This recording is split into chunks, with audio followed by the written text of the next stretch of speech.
darme cuenta, de la noche a la mañana he llegado a los 60 y se me hace muy difícil de que llegue a los 80.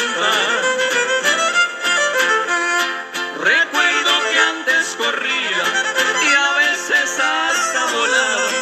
Ahora no puedo pararme, tengo la espalda doblada, tengo las rodillas chuecas y la espalda jorobada.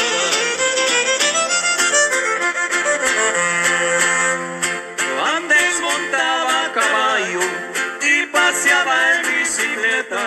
Ahora no puedo subirme ni siquiera a la banqueta. Tengo las piernas torcidas que hasta parecen horquetas.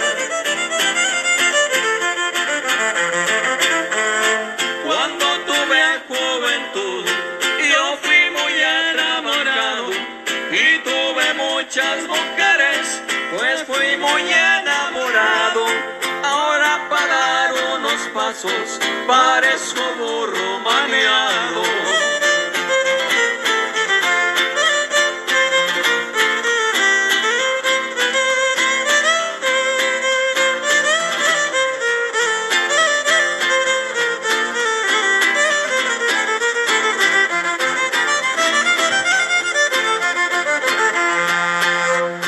Para calmar mis dolencias traigo un morral de pastillas y también unas pomadas para untarme en la rabadilla, y aparte de otros remedios que tomo todos los días.